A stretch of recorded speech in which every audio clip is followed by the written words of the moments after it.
Olá, turma, tudo bem com vocês?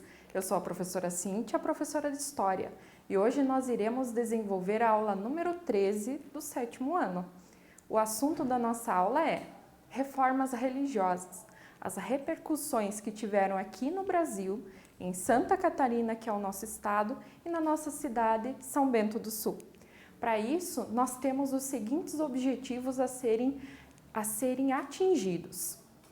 Recordar as principais informações acerca das reformas, identificar a interferência das reformas na colonização do Brasil, apontar a presença dos jesuítas e da Inquisição no início da história brasileira, destacar a Constituição de 1891, que tornou o Brasil um Estado laico, e identificar os números mais atuais da religião em Santa Catarina e São Bento do Sul, relacionando com a sua história.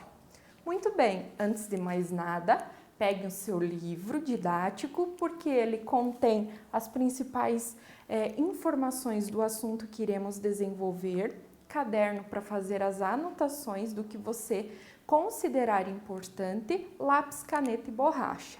Agora vamos para a aula de hoje. Então, primeiramente eu coloquei para vocês esse mapa conceitual que trata sobre as principais informações acerca das reformas protestantes. Ou, aliás, da reforma protestante e da contra-reforma. A gente fala de reformas como um todo. Muito bem. Primeiro, a questão das causas está ali no início em azul, que foi principalmente o comércio de indulgências, que era a questão da venda do perdão dos pecados, né? A formação das monarquias nacionais, os reis, que de certa forma dividiam o poder com a igreja, agora eles querem mandar sozinhos. E para isso há um embate com a igreja católica e a ascensão da burguesia. Burgueses, comerciantes que têm dinheiro, porém não têm participação política. Tá? Vai ter mais força com o Lutero, porém vimos que não foi somente o Lutero. Antes dele já haviam clérigos, pessoas de dentro da igreja que estavam questionando a doutrina católica, as ações da igreja, não necessariamente a doutrina, né? John Wycliffe, Jan Hus já eram pessoas que haviam questionado. Lutero ganha mais ênfase dentro desse processo, até por conta das 95 teses. Ele vai dizer que a pessoa, para conseguir a salvação, conquistar o céu, ela vai ter que ter fé. Ele vai pregar a necessidade de traduzir a Bíblia para a língua nacional, para que a pessoa leia a Bíblia e faça as suas interpretações. Não precisa de um padre para fazer essa leitura e interpretar por ela. Aí questão do luteranismo, que fica com os dois sacramentos, batismo e eucaristia, salvação pela fé, a leitura da Bíblia. Aí o calvinismo, que prega muito a questão da predestinação absoluta. Uns são predestinados a ser bom, outros a ser mal, isso vem de Deus, mas a base dele em si é muito parecida com a luterana. O anglicanismo, que já vem de uma briga política do rei Henrique VIII, da questão do divórcio, a questão de acabar com essa aliança com a igreja e criar a sua igreja anglicana, onde ele é o líder. Aí, como resposta da igreja a esse enfraquecimento, essa perda de fiéis, vem a Contra-Reforma, que nós temos instrumentos como a Inquisição, o retorno da Inquisição, os jesuítas com o propósito de buscar fiéis em outras partes do mundo, a questão do Index, né, o Index Librorum Prohibitorum, que é aquela lista de livros proibidos aos católicos, porque os fazia questionar a doutrina católica, sem contar a própria confecção do catecismo, que é aquele livro com o resumo da doutrina católica. Então, mais ou menos isso, a gente fez um resumo geral bem básico das aulas anteriores. Agora nós vamos entender um pouquinho de que maneira esse contexto de reforma contra reforma afetou o Brasil. Muito bem, vamos pensar que o Brasil ele passa a ser colonizado em 1500 por portugueses. Lembrando que portugueses na época eram predominantemente católicos e até mesmo quando a frota de Cabral vem para o Brasil em 1500, a Ordem de Jesus, a Companhia de Jesus, lá os jesuítas, eles estavam juntos e a função deles era ampliar a fé católica, buscar novos fiéis no Novo Mundo. Em 1549, num processo administrativo chamado Governos Gerais, nós tínhamos um governante, o governador geral, chamado Tomé de Souza, que ele diz que os jesuítas deveriam propagar a fé católica catequizando os índios. Aí há um embate de que no início os índios são escravizados, agora eles sendo catequizados, batizados, eles passariam a ter alma, seguir a doutrina católica, portanto não poderiam ser mais escravizados, aí a necessidade de trazer os africanos. Mas isso é história que a gente vai desenvolvendo nas próximas aulas. Então entendam que aqui é um fortalecimento nessa presença dos jesuítas. Outro fato curioso, até mesmo com a chegada dos portugueses, eu já comentei com vocês em outras aulas, eles faziam relatos, narrativas contando que eles haviam chegado ao paraíso aqui no Brasil, no Jardim do Éden. Por quê? Porque as pessoas viviam nuas, assim como Adão e Eva no paraíso. Que depois eles começam a enxergar isso tendo vergonha, mas nesse momento essa pureza eles não viam nada de errado. Então, por isso que os portugueses ao chegarem aqui, nossa, a gente chegou já no paraíso, de certo a gente morreu. Isso em virtude da vestimenta ou pela falta de vestimenta deles, como diz o Zezinho. Jesuítas no Brasil. Eles foram responsáveis, sim, pela conversão dos índios, torná-los católicos, catequizando-os e batizando.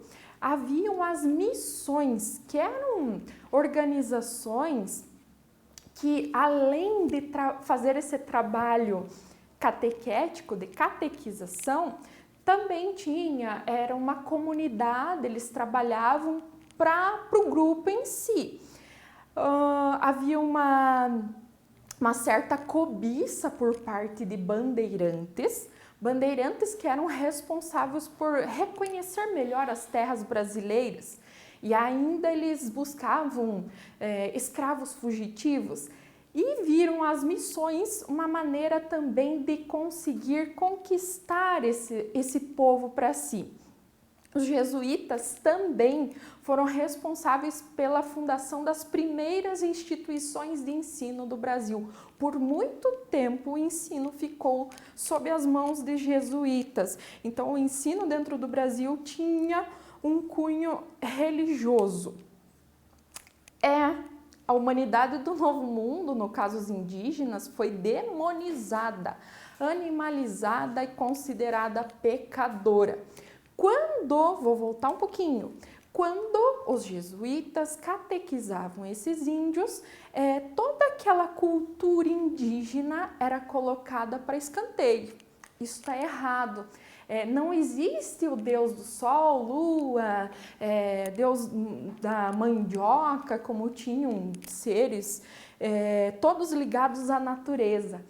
Para nós cristãos católicos, então, existe apenas um Deus, que é três, né? É Pai, Filho e Espírito Santo. Então, desta maneira, eles foram ensinando aos índios e acabando com a cultura deles. Então, até que ponto isso foi benéfico ou não? Essa questão que eu sempre falo, e ainda teremos uma aula sobre intolerância religiosa, que é muito daquilo que você precisa conhecer e respeitar o outro. Não é necessário seguir o que o outro pensa, mas respeitar a liberdade de escolha do outro e a liberdade de expressão, de seguir a religião que mais se adequa com o pensamento dele. E aqui não foi respeitado a questão da religião dos indígenas. Outra situação, vocês sabiam que teve Inquisição aqui no Brasil? Então, o Brasil chegou a receber visitas de inquisidores que tinham por objetivo investigar comportamentos e impedir qualquer prática contra os princípios católicos. Eles investigavam, julgavam e depois puniam. Fala-se em 3 ou 4 visitas da Inquisição aqui no Brasil. Cerca de 500 pessoas elas foram denunciadas e a maioria era acusada de disseminar o judaísmo, tá? Além da questão de cultos considerados feitiçaria, uso de chás, ervas em si. Então tem muitas coisas que eram proibidas e que nessas visitas houveram algumas condenações dentro do Brasil. Inclusive, coloquei para vocês aqui sobre o Museu da Inquisição que nós temos. Fica em Belo Horizonte e por meio do linkzinho que está disponível nos slides, vocês podem fazer um tour virtual no museu, conhecer algumas peças, um pouquinho da história, o que esse material conta em relação à história do Brasil a esse momento. A doutrina católica ao longo da história do Brasil. Então, de 1500 até 1891, basicamente 400 anos, a religião católica era a única permitida no Brasil. Outros cultos, outras religiões, elas eram proibidas e poderiam, até as pessoas que as seguiam, sofrer algum tipo de punição. Somente com a Constituição, após a proclamação da República em 1889 e com a primeira Constituição Republicana do Brasil de 1891, é que o Brasil tornou-se um Estado laico. O que isso quer dizer? Um Estado que não tem uma religião oficial, ou seja, todos têm o direito e a liberdade de seguir a religião que mais se adequa ao que você pensa como melhor, ao que você acredita de verdade. Então pense, em quase 400 anos, somente a religião católica. Existiam as outras? Existiam, mas de forma clandestina. Um quadro mais ou menos da situação atual do Brasil, consta que ainda a religião católica está em primeiro lugar, com mais seguidores. Após tem a questão da evangélica, aqueles que não têm religião, espírita, aquelas de raízes africanas, outras, daí temos os ateus e os judeus, por último ali. Eu coloquei esse daqui, conforme o censo de 2010, tá? Alguns dados não tá bem estruturados, se você for ver lá, fazer a soma inteira, mas tem no site do IBGE. A pesquisa ela foi feita, aliás, pelo Datafolha. Eu vou passar depois para vocês os dados do IBGE.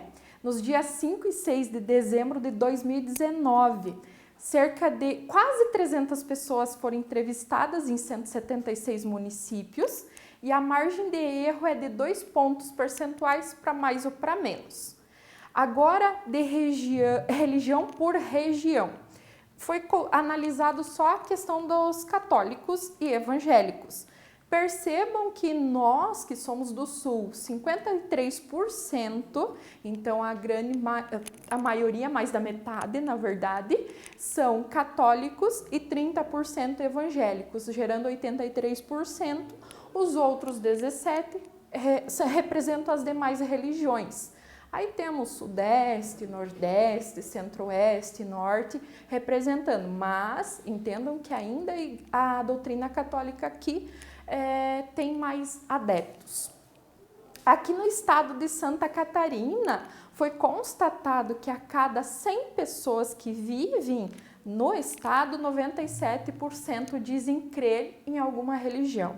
E essa sim, daí é de acordo com o censo de 2010, que foi o mais recente, que as pessoas, né, os contratados ali pelo Instituto foram de casa em casa perguntando como é que era a religião, quantas pessoas moravam, questão de estudo.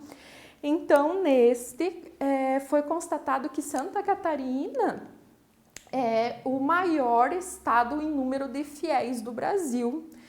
Apenas 3% responderam que não tem nenhuma crença.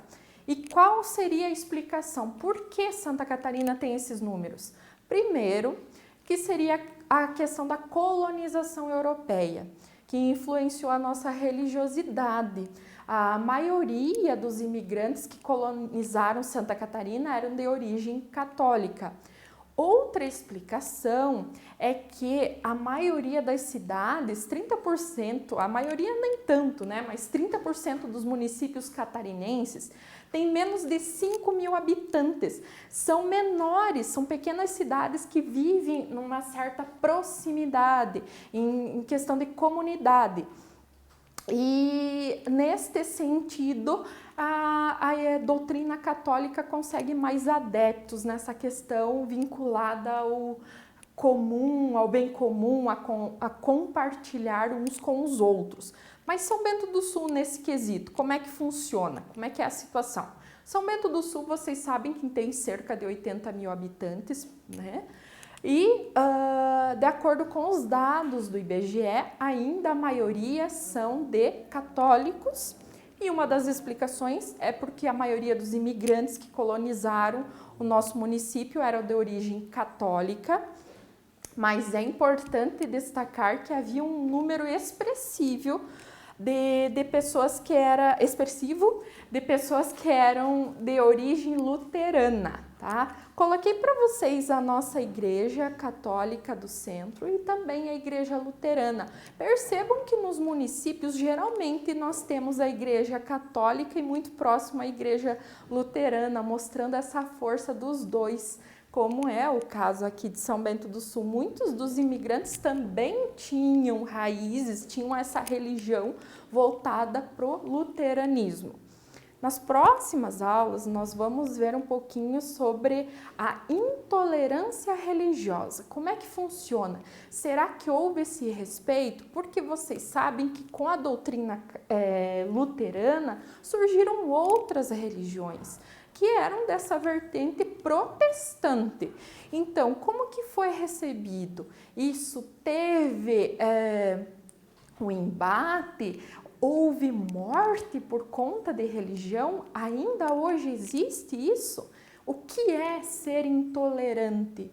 É não respeitar a religião do outro simplesmente ou fazer algo a mais? Então, agora a gente vai para a atividade. Bons estudos a todos. Tenham uma ótima semana, até a próxima e tchau!